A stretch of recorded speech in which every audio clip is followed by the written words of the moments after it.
कहते हैं कि साल में एक रात ऐसी भी आती है जब ब्रह्मांड की सारी ऊर्जा मानो एक बिंदु पर आकर सिमट जाती है। एक ऐसी रात जब हमारे और उस अनंत शक्ति के बीच का पर्दा एकदम महीन हो जाता है।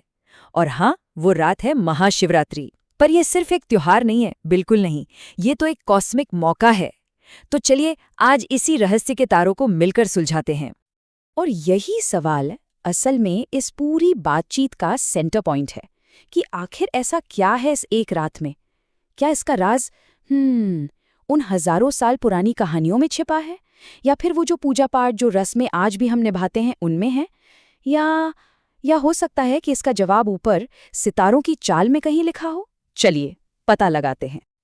तो सबसे पहले इसके नाम को ही देख लेते हैं। महाशिवरात्रि मतलब शिव की वो महान रात। अब ये आती कब है? तो हिंदू कैलेंडर के हिसाब से फाल्गुन महीने के कृष्ण पक्ष की जो 14वीं तिथि होती है उस दिन। और कहते हैं कि ये वो वक्त होता है जब धरती और आकाश दोनों एक ही लय में धड़क रहे होते हैं। तो अब हम बात करेंगे उन कहानियों की जो इस रात को इतनी खास बनाती हैं। इस रात की जो जबरदस्त शक्ति है ना, उसे समझने के लिए हमें उन कहानियों में उतरना ही होगा जो शायद वक्त से भी पुरानी हैं।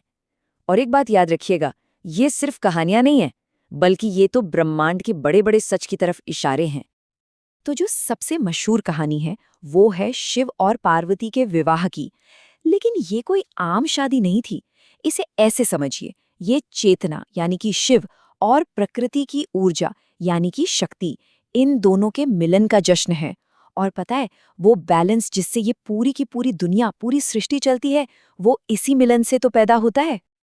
अच्छा, अब चलते हैं एक और कहानी की तरफ। और इस कहानी में एक बहुत बड़ा एक कॉस्मिक टकराव छिपा है। हुआ ये कि एक समय आया जब सृष्टि के रचयिता ब्रह्मा और पालक विष्णु दोनों में इस बात पर बहस छिड़ गई कि भाई दोनों में से ज्यादा बड़ा कौन है, श्रेष्ठ कौन है। और उनका यही अहंकार एक ऐसे डिवाइन ड्रामा की वजह बना जिसने सचमुच पूरे ब्रह्मांड को हिलाकर रख दिया था।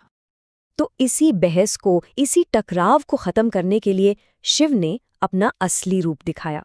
वो प्रकट हुए एक ऐसे प्रकाश स्तंभ, एक पिलर ऑफ लाइट के रूप में जिसका न कोई शुरुआत थी न कोई अंत। सोचिए जरा, इसी को कहते हैं लिंगोद्भव। और ये इस बात का सिंबल था कि असली शक्ति किसी रूप या आकार में नहीं बंधी है। वो तो उस अनंत फॉर्मलेस एनर्जी में है जो हर लड़ाई झगड़े से, हर टकराव से परे है। और फिर आती है वो कहानी जो त्याग की, सैक्रिफाइस की सबसे बड़ी मिसाल है, समुद्र मंथन की कहानी। आपको पता ही होगा, जब सृष्टि को बचाने के लिए देवताओं और असुरों ने मिलकर सागर को मथा, तो अमृत से भी पहले क्या निकला? हलाहल विष, जहर, इतना खतरनाक कि उसकी एक बूंद पूरी कायनात को जलाकर राख कर सकती थी। तब शिव आगे आए। उन्होंने उस जहर को पी लिया और उसे अपने गले में ही रोक लिया। पूरी दुनिया तो बच गई, पर उनका गला हमेशा के लिए नीला पड़ गया। और तभी से वो नीलकंठ कहलाए। तो ये जो महान कहानियां हैं ना, ये आज भी सिर्फ किताबों में नहीं है, ये हवा में जिंदा हैं। और जो भक्त है वो इन्हें सिर्फ सुनते नहीं हैं, बल्कि अपने रीति रिवाजों, अपने अनुष्ठानों के जरिए इन्हें जीते हैं। चलिए देखते हैं कैसे। सबसे जरूरी रिचुअल्स में से एक है रुद्र अभिषेक। इसमें होता क्या है कि शिवलिंग पर 5 अमृत जैसी चीजें चढ़ाई जाती हैं। सबसे पहले दूध, प्यूरिनेस के लिए, फिर शहद, मीठे बोलचाल के लिए, फिर दही जो पोषण का प्रतीक है, उसके बाद घी शक्ति के लिए, और आखिर में जल जो मन को साफ करने, उसकी शुद्धि का प्रतीक है। मतलब हर एक चीज जो चढ़ाई जा रही है वो अपने आप में एक प्रार्थना है। इस दिन जो भक्त होते हैं वो अपने शरीर और मन दोनों को साधना में लगाते हैं। पूरे दिन का व्रत वो बॉडी को प्यूरिफाई करता है। रात भर जागना यानी जागरण, वो हमारी चेतना को, हमारे कॉन्शियसनेस को जगाए रखता है। ओम नमः शिवाय का जो लगातार जाप होता है वो मन को फोकस करता है। और ध्यान, मेडिटेशन, वो तो बस अंदर की दुनिया का दरवाजा खोल देता है।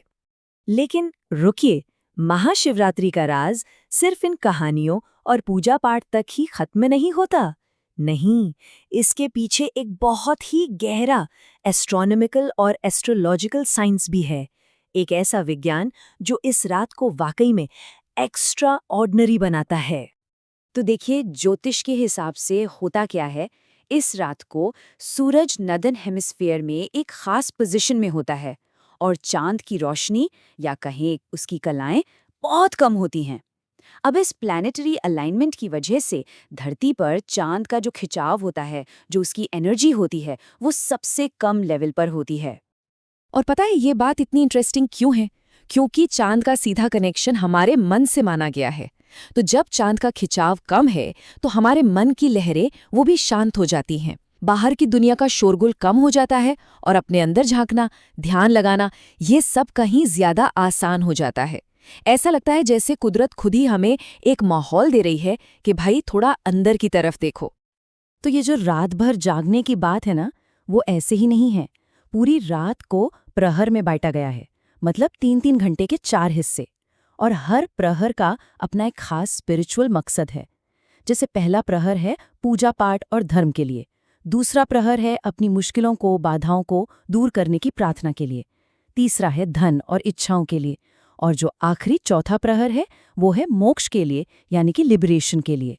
ये एक पूरी तरह से अनुशासित स्पिरिचुअल जर्नी है। तो जब ये सदियों पुरानी कहानियां, ये गहरे रिचुअल्स और ये कॉस्मिक एनर्जी, जब ये सब एक साथ मिलते हैं, तो सवाल ये उठता है कि इस रात का आखिर नतीजा क्या होता है?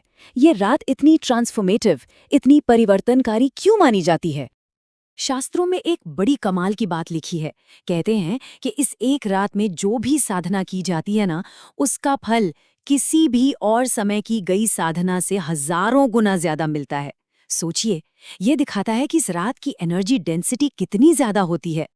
और इसके फायदे सिर्फ स्पिरिचुअल नहीं है, बिल्कुल नहीं। जो लोग इस रात को पूरी श्रद्धा से मनाते हैं, वो अपनी जिंदगी में प्रॉस्पेरिटी और एक गहरी अंदर की शांति महसूस करते हैं।